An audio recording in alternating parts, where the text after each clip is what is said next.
സ്വർണം കട്ടക്കള്ളനായാലും കിണ്ടി കട്ടക്കള്ളനായാലും അയ്യപ്പ ഭഗവാന്റെ അടുത്ത് കളിച്ചാൽ കുടുങ്ങിയിരിക്കും, ഇങ്ങനെ ഇരിക്കും.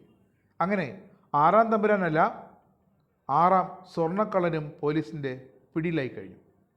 ഇനി അടുത്തത് മറ്റാരുമല്ല, ശബരിമലയെയും ദേവസ്വം ബോർഡുകളെയും ഒരു കാലത്തെടുത്ത് അമ്മാനമടിക്കൊണ്ടിരുന്ന മുൻ ദേവസ്വം മന്ത്രി സിറ്റിംഗ് MLA സാക്ഷാൽ കടകംപള്ളി സുരേന്ദ്രൻ തന്നെയാണ്.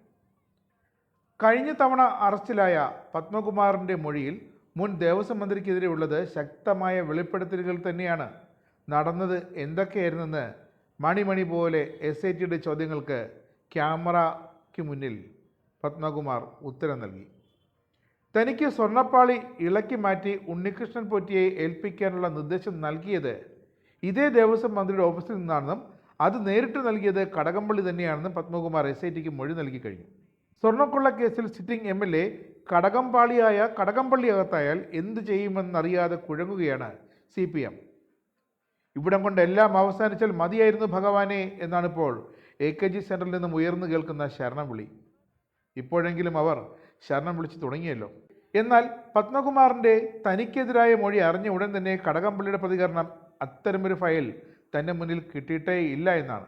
വേണ്ടത് ചെയ്തേക്കണമെന്ന് കുറിപ്പിട്ട് കടകംപള്ളി ബോർഡ് പ്രസിഡന്റ് നൽകിയ ആ കുറിപ്പ് നിർണായകമായൊരു തെളിവ് തന്നെയാണ്. അതിൻ്റെ പകർപ്പ് പത്മകുമാർ ഭാഗ്യവശാൽ സൂക്ഷിച്ചു വച്ചിട്ടുമുണ്ട്. അന്വേഷണം പൂർത്തിയാകുന്ന മുറയ്ക്ക് SIT തീരുമാനിക്കും സ്വർണം കട്ട ഒന്നാം നമ്പർ കള്ളൻ ഉണ്ണികൃഷ്ണൻ പോറ്റി, രണ്ടാം നമ്പർ കള്ളൻ കടകംപള്ളിയോ അതോ പത്മകുമാറോ എന്ന്. അത് കാത്തിരുന്നറിയാം. സ്വർണം പൂച്ചുന്നതുമായി ബന്ധപ്പെട്ട് ഉണ്ണികൃഷ്ണൻ പോറ്റി അപേക്ഷ നൽകിയത് ദേവസ്വം മന്ത്രിക്കാണെന്ന് പത്മകുമാർ അന്വേഷണ സംഘത്തോട് വ്യക്തമായ തെളിവുകളോട് തന്നെയാണ് വെളിപ്പെടുത്തിയത്. പോറ്റി സർക്കാരിന് നൽകിയ അപേക്ഷയിലാണ് ഫയൽ നീക്കം ആരംഭിച്ചത്. എന്നാൽ ഫയൽ നീക്കിയത് ഉദ്യോഗസ്ഥരാണെന്നും ഉദ്യോഗസ്ഥർക്കാണ് വീഴ്ച പറ്റിയതെന്നും കാണിച്ച് പത്മകുമാർ മൊഴിയിൽ ദേവസ്വം ഉദ്യോഗസ്ഥരെ കുറ്റപ്പെടുന്നുണ്ട്. മന്ത്രിയുടെ വാദങ്ങൾ അങ്ങനെ അപ്പാടെ തള്ളിയാണ് പത്മകുമാറിൻ്റെ മൊഴി. ഈ കേസിൽ കടകംപള്ളി സുരേന്ദ്രൻ ഒരു ഫയലും തൻ്റെ മുന്നിലെത്തിയിട്ടില്ല എന്ന് പലതവണ ആണയിട്ട് വാദിച്ചിരുന്നു. എന്നാൽ പോറ്റിയുടെ അപേക്ഷ സർക്കാരിന് തന്നെയാണ് ലഭിച്ചതെന്ന പത്മകുമാറിൻ്റെ മൊഴി മുൻ മന്ത്രിയുടെ മുൻ വാദങ്ങളെ തള്ളിക്കളയുന്നത് തന്നെയാണ്.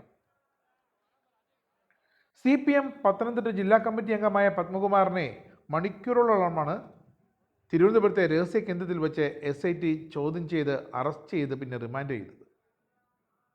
സ്വർണ്ണക്കൊള്ള കേസിലെ 6ാമത്തെ അറസ്റ്റാണിത്. 7ഉം 8ഉം 9ഉമൊക്കെ ഉടൻ ഉണ്ടാകും. കടകംപള്ളിയുടെ വിശദീകരണം പക്ഷേ പതിവ് പോലെ തല കുത്തനെയാണ്. ദേവസ്വം ബോർഡുമായി ബന്ധപ്പെട്ട ഒരു ഫയലും തൻ്റെ ഭരണസമയത്ത് വന്നിട്ടില്ല. ഇളക്കാൻ പറയാനും പൂശാൻ പറയാനും ഒന്നും ദേവസ്വം മന്ത്രിക്ക് ഒരവകാശവുമില്ല എന്നാണ് കടകംപള്ളി പറയുന്നത്. ദേവസ്വം ബോർഡുകളുടെ പ്രവർത്തനങ്ങൾ സ്വതന്ത്രമാണെന്നും താൻ അതിൽ ഇടപെട്ടിട്ടില്ലെന്നും കടകംപള്ളി ആവർത്തിക്കുന്നു. എല്ലാവർക്കും വളരെ വ്യക്തമായ കാര്യമാണ്, ശബരിമലയിൽ യുവതീ പ്രവേശനം നടന്ന സമയത്ത് ഈ കടകംപള്ളി ദേവസ്വം മന്ത്രിയായിരുന്നപ്പോൾ എന്തൊക്കെയാണ് ചെയ്തു കൂട്ടിയതെന്ന്. സംസ്ഥാനത്തെ 5 ദേവസ്വം ബോർഡുകളും സ്വതന്ത്രമായി പ്രവർത്തിക്കുന്നവയാണ്. ദേവസ്വം ബോർഡിൻ്റെ പ്രവർത്തനത്തിന് മന്ത്രിതലത്തിൽ ഫയൽ അയക്കേണ്ട കാര്യമില്ല എന്നൊക്കെയാണ് കടകംപള്ളി പറയുന്നത്.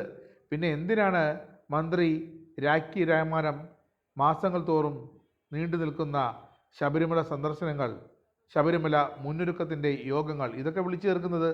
മന്ത്രിക്ക് ഒരു റോളുമില്ലെങ്കിൽ പിന്നെ മന്ത്രി നേരിട്ട് എന്താണ് മന്ത്രിയുടെ അധ്യക്ഷതയിൽ ഇത്തരം യോഗങ്ങൾ വിളിച്ചു ചേർക്കുന്നത് എന്നത് മാത്രം സംശയാസ്പദം. കാര്യം എന്തൊക്കെയായാലും ഇതോടെ യുവതീ പ്രവേശനത്തെക്കാൾ വലിയ തിരിച്ചടിയാണ് CPMനെ കാത്തിരിക്കുന്നത് എന്ന ഭയം പാർട്ടിക്കുണ്ട്. ഹൈക്കോടതിയുടെ നേരിട്ടുള്ള മേൽനോട്ടത്തിൽ നടക്കുന്ന അന്വേഷണമായതിനാൽ രാഷ്ട്രീയ ഇടപെടൽ സാധ്യതകൾ ഒട്ടുമേ ഉണ്ടാകില്ല. ഇതാണ് CPMൻ്റെ മറ്റൊരാകുലത. എന്തെങ്കിലും ഒരു ഇടപെടലിനുള്ളൊരു സാധ്യത അവിടെ തുറന്നു കിട്ടിയാൽ ഒട്ടകത്തിന് ടെൻറ്റിനുള്ളിൽ ഇടം കൊടുക്കുന്നത് പോലെ ആയിപ്പോകുമെന്ന് ഹൈക്കോടതിക്കും അറിയാം.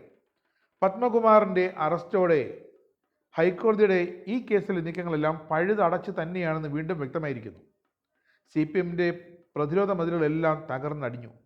പത്മകുമാറിൽ കഥ അവിടെ അവസാനിക്കുമെന്നാണ് CPM കരുതിയത്. പക്ഷേ SIT വിടുന്ന മട്ടില്ല. ഹൈക്കോടതിയാണ് SITയെ നിശ്ചയിച്ചതും അതിലെ ഓരോ അംഗങ്ങളെയും ആരൊക്കെയാകണമെന്ന് തീരുമാനിച്ച് സംസ്ഥാന പോലീസ് മേധാവിക്ക് കത്ത് നൽകിയത്. അതുകൊണ്ട് തന്നെ SITക്ക് കടപ്പാട് ഹൈക്കോടതിയോട് മാത്രമാണ് തൽക്കാലത്തേക്ക്. കേരള പോലീസിൻ്റെ അന്വേഷണങ്ങളിലെ നാളിതുവരെയുള്ള വേലയിറക്കൽ ഹൈക്കോടതിയോട് ഇത്തവണ നടക്കില്ലെന്ന് SITക്കും അറിയാം, സർക്കാരിന് നന്നായി അറിയാം. അതുകൊണ്ടാണ് പറഞ്ഞത് പത്മകുമാറിലും പ്രതിപട്ടിക നിൽക്കില്ല.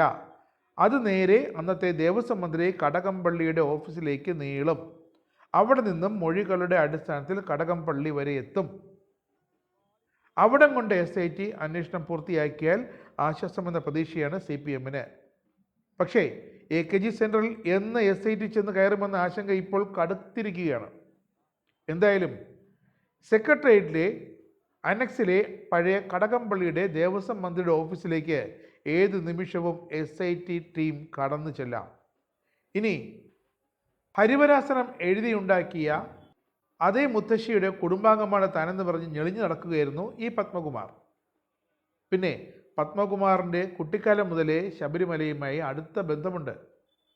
പത്മകുമാറിൻ്റെ അച്ഛനായിരുന്നു പണ്ട് ശബരിമലയിലെ പ്രധാന വെടി വഴിപാടുകാരൻ. അങ്ങനെ പത്മകുമാറിന് ശബരിമലയിലെ സന്നിധാനത്തെ മുക്കും മൂലയും സുപരിചിതം.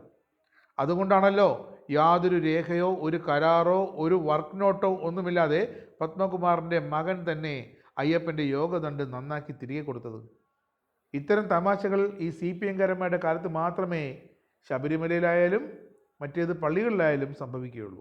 CPM ജില്ലാ കമ്മിറ്റി അംഗവും മുൻ MLA-യുമായ പത്മകുമാർ അറസ്റ്റിലായതോടെ പത്തനംതിട്ട ജില്ലയും ഒന്ന് കിടുങ്ങിയിരിക്കുകയാണ്. ഇനി CPM-ന് ശബരിമല വിഷയത്തിൽ ഉദ്യോഗസ്ഥർ മാത്രമാണ് പ്രതികളെന്ന നിലപാടിൽ പിടിച്ചു തൂങ്ങാനാകില്ല. പത്മകുമാറിൻ്റെ മൊഴിയിൽ കടകംപള്ളിക്കെതിരെ കടകംപള്ളി എന്ന MLA-ക്കെതിരെ കടകംപള്ളി എന്ന കരുത്തനായ CPM നേതാവിനെതിരെ സംശയങ്ങൾ ഉയരുന്നതോടെ അന്വേഷണം ആ ദിശയിൽ നീങ്ങിയാൽ ഒരുപക്ഷെ മുൻ ദേവസ്വം മന്ത്രിയും വൈകാതെ അറസ്റ്റിലാകും. ഇതൊക്കെ മുന്നിൽ കണ്ടുകൊണ്ടാകണം രണ്ടാം പിണറായി സഭയിൽ കടകംപള്ളി സുരേന്ദ്രനെ മന്ത്രിയാക്കാത്തത്. മുഖ്യമന്ത്രി പിണറായി വിജയൻ ചെയ്ത ഒരു കാര്യം കടകംപള്ളി സുരേന്ദ്രന് തൽക്കാലം മന്ത്രിസ്ഥാനമില്ല എന്ന് ശക്തമായ നിലപാടെടുക്കുകയായിരുന്നു. അതുകൊണ്ട് തന്നെയാണ് കടകംപള്ളി സുരേന്ദ്രനെ ഇത്തവണ ദേവസ്വം മന്ത്രിയായി അവരോധിക്കാത്തത്. പക്ഷേ കടകംപള്ളിക്ക് പകരം ഇപ്പോൾ ദേവസ്വം ബോർഡ് കൈയാളുന്ന നേരത്തെ മന്ത്രി കേളുവായിരുന്നു, ഇപ്പോൾ ദേവസ്വം ബോർഡ് കൈയാളുന്ന നമ്മുടെ ഏറ്റവും പ്രിയപ്പെട്ട VN വാസവൻ കൊച്ചാട്ടൻ ഇനി ഈ വിഷയത്തിൽ എന്ത് പറയുമെന്ന് എല്ലാവരും കാതോർത്ത് നിൽക്കുകയാണ്. വാസവൻ കൊച്ചാട്ടൻ രാജിവച്ചാട്ടെ എന്ന് BJP സംസ്ഥാന ജനറൽ സെക്രട്ടറി രാജീവ് ചന്ദ്രശേഖർ വരെ ശക്തമായി ആവശ്യപ്പെട്ട് കഴിഞ്ഞു, ഒന്നല്ല പലതവണ. അതിന് കാരണമുണ്ട്. ദേവസ്വം ഭരണം എന്നാൽ സംസ്ഥാന സർക്കാരിൻ്റെ പൂർണ്ണ നിയന്ത്രണത്തിലല്ല. അത് രാജ്യത്തിൻ്റെ ഫെഡറൽ ലിസ്റ്റിൽപ്പെട്ട കൺകറൻറ്റ് പട്ടികയിൽപ്പെട്ട ഒന്നാണ് ഈ ദേവസ്വം ഭരണം.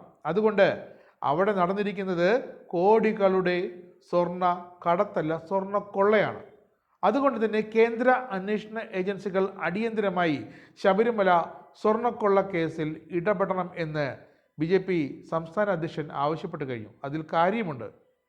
എന്നാൽ മാത്രമേ ഇവിടെ കല്ലും നെല്ലും തിരിയൂ എന്ന് വ്യക്തം. പക്ഷേ BJPക്കും വിശ്വാസമുണ്ട്, ഹൈക്കോടതി നിയോഗിച്ച SIT പോകുന്ന ആ വഴി വളരെ കൃത്യമാണ്, നേരായ വഴി തന്നെയാണ്, വ്യക്തമായ പ്രതികളെ പിടികൂടുമെന്ന്. എന്നാൽ ഇത് കടകംപള്ളി സുരേന്ദ്രനിൽ ചെന്ന് അവസാനിക്കുക മാത്രമാണ് ഈ പ്രതിപട്ടികയെങ്കിൽ കേന്ദ്ര അന്വേഷണ ഏജൻസികൾ അടിയന്തരമായി കേരളത്തിൽ ഈ ശബരിമലയിലെ സ്വർണ്ണക്കൊള്ള അന്വേഷിക്കാൻ എത്തണം എന്ന ആവശ്യവുമായി BJP സംസ്ഥാന ഘടകം രംഗത്ത് വരുമെന്നതിൽ യാതൊരു സംശയവുമില്ല.